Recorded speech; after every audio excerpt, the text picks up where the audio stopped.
Le deuxième du groupe D de CFA qui reçoit le 16e. Les Herbretais faisaient figure de favoris samedi soir face à Plabennec dans un stade Massabielle copieusement garni. Les Vendéens sont les premiers à porter le danger dans la surface adverse, mais les Plabennecquois réagissent rapidement et se procurent la première occasion franche à la 16e minute avec Richtin qui voit sa frappe légèrement détournée par Aubeneau. 20e minute, à la suite de ce corner, les Herbretais auraient pu obtenir un penalty sur ce geste acrobatique dangereux de Coty face à Lebros. Les Rouges et Noirs multiplient les attaques mais sans concrétiser, en grande partie à cause du gardien de Plabennec, Loïc Mottier, qui repousse les tentatives de Jamin, de Ruot et de Jacuzzi. 3 arrêts déterminants qui permettent aux Bretons de garder espoir. Les 22 acteurs rentrent au vestiaire sur le score de 0-0.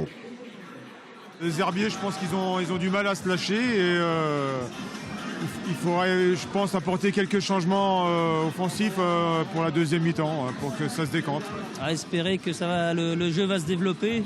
Les Herbiers un petit peu fébriles, manque de sérénité, mais ils se sont bien pris dans la deuxième partie de la première mi-temps.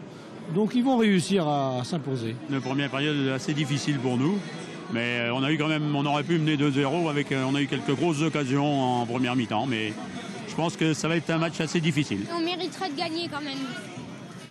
À la reprise, le jeu herbretais devient beaucoup plus emprunté. La fluidité et le rythme ne sont pas là.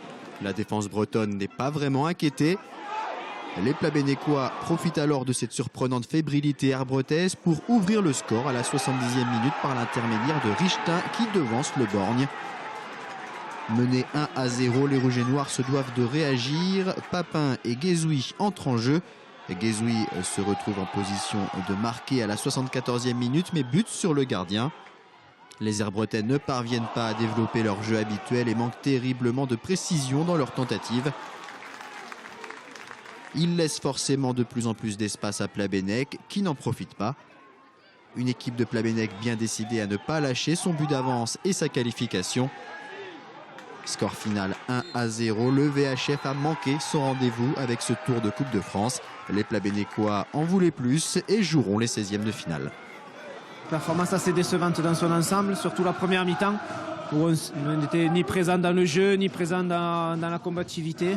Et après il faut aussi féliciter le gardien adverse qui, malgré une prestation assez moyenne de notre part, a fait les arrêts qu'il a fallu. On n'a pas fait preuve de réalisme et d'efficacité ce soir, au contraire de beaucoup de matchs sur notre première partie de saison. Mais ça se gagne quand on a à travers l'envie. Voilà. Et aujourd'hui on est un petit peu en dessous. Ce qu'on demande c'est de passer et c'est ce qui a été fait. C'était pas chose simple quand on avait eu le tirage de venir ici. C'est une équipe des Herbiers qui n'a jamais perdu chez elle à domicile. C'est vrai que dans la détermination, dans la volonté, dans l'envie, moi j'ai vraiment rien à reprocher à mes joueurs, ils ont donné le maximum. Ce n'est que la deuxième défaite de la saison pour les Herbiers, une défaite qui fait office d'avertissement pour la suite. L'équipe de Franck Risetto aura l'occasion de se rattraper en championnat samedi prochain avec la réception de Pontivy avant de retrouver Plabennec une semaine plus tard.